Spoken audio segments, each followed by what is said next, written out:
Hello guys, welcome back to our channel fantasy world. இன்னைக்கான வீடியோவில் என்ன பார்க்க போறோம் அப்படின்னா, நருட்டோல இருக்கிற ஒரு கேரக்டர்ஸை நம்ம எடுத்து பேசிக்கிட்டு இருக்கிறோம்.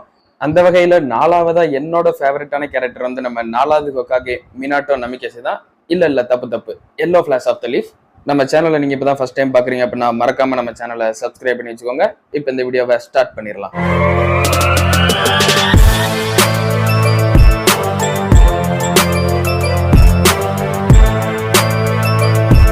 ஃபர்ஸ்ட் எனக்கு எல்லோ ஃபிளாஷ் கிட்ட பிடிச்சது வந்து கண்டிப்பா அவரோட டேலண்ட்டை சொல்லி ஆகணும். வேற லெவல் டேலண்ட். இது வரைக்கும் அந்த நிஞ்சா அகாடமில இவர் வச்ச ஸ்கோரை யாருமே பீட் பண்ண கிடையாது. செகண்ட் தான் இட்டாச்சியா கூட இருப்பாரு. இந்த ஒரு விஷயத்துல இருந்தே தெரிஞ்சுக்கலாம் சின்ன வயசுல இருந்தே மினாட்டோ எந்த அளவுக்கு ஒரு சூப்பர் டேலண்ட்னு சொல்லி.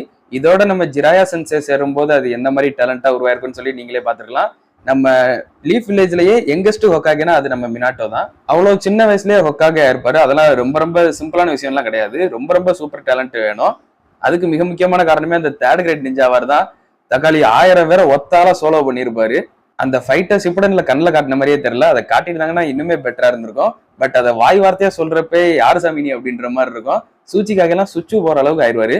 நம்ம அனுப்புன 1000 பேரை ஒத்தாலா நின்று போடுறானாலே லீஃப் வில்லேஜ் பக்கமே தலை வச்சு படுத்துறாங்கடா, மூடிட்டு வாங்கடா அப்படின்ற அளவுக்கு சூச்சிக்காக எல்லாம் மைண்ட் செட் ஆயிடுவாரு. அதனாலதான் தேர்ட் கிரேட் நிஞ்சாவரே ஸ்டாப் ஆச்சு. ஸோ மினாட்டோ தான் தேர்ட் கிரேட் நிஞ்சாவரோட ஹீரோனே சொல்லலாம். இவர்கிட்டே இந்த அளவுக்கு டேலண்ட் இருக்கு. கண்டிப்பா இவரோட ஸ்டூடெண்ட்ஸ் மட்டும் சும்மாவா விடுவாரு. கக்காசியனா வேற லெவல்ல ட்ரெயின் பண்ணி வச்சிருப்பாரு. 6th ஹொக்காகேவா மாறி இருப்பாரு கக்காசி. இதை தாண்டி ஒபிட்டோவுமே வேற லெவல் பவர்ஃபுல்லா மாறி இருப்பான். பட் ஒபிட்டோ வந்து மாதராக்கு ஒரு ஸ்டூடெண்டா இருந்த மாதிரி தான் நம்ம சொல்லிக்கலாம். ஏன்னா அவன் மினாட்டோ கூட இருந்ததை விட மாதரா கூட இருந்த டைம் தான் அதிகம். மாதரா தான் அவனுக்கு நிறையவே கத்தும் கொடுத்துருப்பான். இருந்தாலும் கக்காசி மாதிரி ஒரு கூலான கேரக்டர் நமக்கு உருவாக்கி தந்தது மினாட்டோ தான். அடுத்து வந்து ஒபிட்டோ நம்ம லீஃப் வில்லேஜ் அட்டாக் பண்ண வர அந்த ஒரு சீன், அதுல வந்து நம்ம மினாட்டோக்கு அது ஒபிட்டோன்னு கூட தெரியாது, அது யாருன்னே தெரியாது. 9 டைல்ஸை சமன் பண்ணியிருக்கிறான், இந்த அளவுக்கு பவர்ஃபுல்லா இருக்கிறான். ஒருவேளை இது நீதான் மாதராவா அப்படின்ற மாதிரி யோசிப்பாரு மினாட்டோ. அந்த ஒரு டைம்ல எல்லாம் மாதரன்ற பேரை கேட்டாலே எல்லாரும் அந்த அளவுக்கு நடுங்குவாங்க. அப்படி இருந்தாலும் யாரா வேணா இருந்துட்டு போ, எப்படி உன்னை வேம முடிச்சுட்டு நாங்க 9 டைல்ஸை சமாளிக்க போனோம் அப்படின்ற மாதிரி சொல்லுவோம். அதெல்லாம் செம்ம தக்லீஃபாவே இருக்கும். அதுவும் அவனோட ஃபர்ஸ்ட் அட்டாக்லயே அவனோட பவர்ஸ் என்ன, அவன் அதை எந்த மாதிரி ஹேண்டில் பண்றான், எந்த டைம்ல நான் அவனை அட்டாக் பண்ண முடியும், அதெல்லாம் கரெக்டா கெஸ் பண்ணி இன்ஸ்டன்டா ஒரு ரசிகனை இறங்குவாரு பாருங்க. யோ மினாட்டோடி எல்லாம் வேற லெவலே அப்படின்ற மாதிரி தோணும். அங்க மட்டும் ஒபிட்டோ தப்பிச்சு போகாம இருந்திருந்தானா ஒபிட்டோக்கு அதான் கடைசி ஃபைட்டா இருந்திருக்கும். ஓவராலா பாக்குறப்ப மினாட்டோட டேலண்ட் அடிச்சுக்க யாராலுமே முடியாது. அந்த அளவுக்கு ரொம்ப சூப்பர் அமேசிங்கான ஒரு சினோபி தான் மினாட்டோ. அடுத்ததான் எனக்கு மினாட்டோ கிட்ட ரொம்ப பிடிச்சது வந்து அவரோட அந்த கைண்ட்னஸ். அது ரொம்ப எனக்கு பிடிக்கும் மினாட்டோ கிட்ட. நீங்க இந்த ஒபிட்டோ வெர்சஸ் மினாட்டோ ஃபைட்லயே பாத்துருக்கலாம். அது ஒபிட்டோன்னு சொல்லி நம்ம மினாட்டோக்கு தெரியாது, இருந்தாலும் பரவாயில்ல அடிச்சு போட்டுருவாரு. அதுக்கப்புறம் இந்த 4th கிரேட் நிஞ்சா வரல தான் தெரியும் இது ஒபிட்டோவா அப்படின்ற மாதிரி. அவருக்கு அப்பதான் ஒரு ஷாக்காவே இருக்கும். அவர் அது வரைக்கும் நினைச்சது ஒரு மாஸ்க் மேன், யாருன்னே தெரியாது. அவர் மாதரா அப்படின்ற மாதிரி தான் கெஸ் பண்ணி வச்சிருப்பாரு.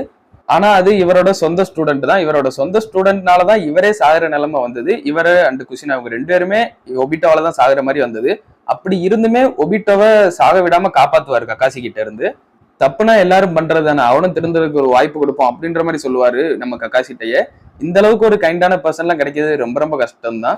ஒபிட்டோவால தான் அன்னைக்கு மினாட்டோவும் செத்துருப்பாரு அண்ட் குஷினாவும் செத்துருப்பாங்க. நருட்டோவுமே ஆல்மோஸ்ட் சாகுற நிலைமையில வந்திருப்பாரு. அப்புறம் லீஃப் வில்லேஜ் தரமட்டமாவே ஆயிருக்கும் ரொம்ப. இவ்வளவு ஒபிட்டோ பண்ணதுக்கு அப்புறம் அது ஒபிட்டோ தான் தெரிஞ்சதுக்கு அப்புறமும் அவன் என்னோட ஸ்டூடெண்ட், அவனுக்கும் தெரிஞ்சதுக்கு ஒரு வாய்ப்பு கொடுப்போம் அப்படின்னு நினைச்ச ஒரு கேரக்டர் தான் நம்ம மினாட்டோ. அந்த ஒரு கைண்ட்னஸ் எனக்கு மினாட்டோ கிட்ட ரொம்ப பிடிச்சிருந்தது. அடுத்ததான் மினாட்டோ அண்ட் குஷினா இவங்களோட லவ் ஸ்டோரி ரொம்பவே கியூட்டா இருக்கும் பாக்குறதுக்கு. அது எனக்கு ரொம்ப பிடிச்சிருந்தது. நம்ம நருட்டோ ஹினாட்டாவை கூட இந்த அளவுக்கு சூப்பரா பாத்துருக்க மாட்டோம். நருட்டோ ஹினாட்டாவை விடவே எனக்கு ரொம்ப பிடிச்சிருந்தது. இவங்களுக்கு இன்னுமே நிறைய சீன்ஸ் கொடுத்துருக்கலாமோ அப்படின்ற மாதிரி தோணுச்சு எனக்கு.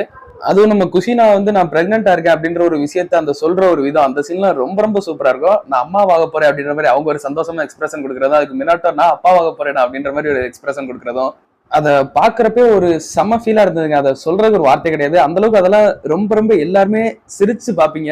அண்ட் மினாட்டோ பயப்படுற ஒரே கேரக்டர் நம்ம குஷினா தான். அதை ஒரு பயம்னு சொல்ல முடியாது, ஒரு பாசமான மரியாதை அப்படின்னு சொல்லலாம். அப்படிப்பட்ட குஷினா மேல எவனாவது கைய வச்சானா கண்டிப்பா அவனை கொல்லாம விட மாட்டாரு. அந்த அளவுக்கு காண்டாயிருவாரு.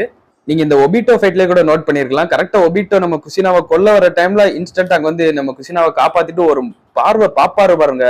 அந்த பார்வையெல்லாம் இன்னுமே என் கண்ணுக்குள்ள இருக்குது. அந்த மாதிரி ஒரு லுக்கு. அதெல்லாம் இந்த மாதிரி மினாட்டோ ஓவராலாவே இந்த குஷினா மேல வச்சிருக்கிற அந்த ஒரு லவ் எனக்கு ரொம்ப பிடிக்கும். இவங்க 2 பேரோட லவ் ஸ்டோரியை இன்னுமே நிறைய எபிசோட்ஸ் காட்டிருக்கலாமான்னு கூட எனக்கு எல்லாம் தோணுச்சு. நிறைய ஃபில்லர் எபிசோட்லாம் போட்டாங்க. அதுல இந்த மாதிரி ஏதாவது ஃபில்லர் எபிசோட் வந்திருந்தா கூட ரொம்ப சூப்பரா இருந்திருக்கும். ஓவராலா பாக்குறப்ப எனக்கு ரொம்ப ஃபேவரட்டான ஒரு செகண்ட் ஃபேவரட் ஹோக்காகே நம்ம மினாட்டோ தான். ஃபர்ஸ்ட் வந்து ஆப்வியஸா நருட்டோ தான் எனக்கு ரொம்ப பிடிச்ச ஹோக்காகே. செகண்ட் தான் நம்ம எல்லோ ஃபிளாஷ். உங்களுக்கு எல்லோ ஃபிளாஷ் எத்தனாவது ஃபேவரட் ஹோக்காகன்றத மறக்காம கீழே கமெண்ட் பண்ணிருங்க. அப்படி இந்த வீடியோ பிடிச்சிருந்தா மறக்காம ஒரு லைக்கை போட்டு வச்சுக்கோங்க. நான் உங்களை இன்னொரு நல்ல வீடியோல மீட் பண்றேன். Bye guys.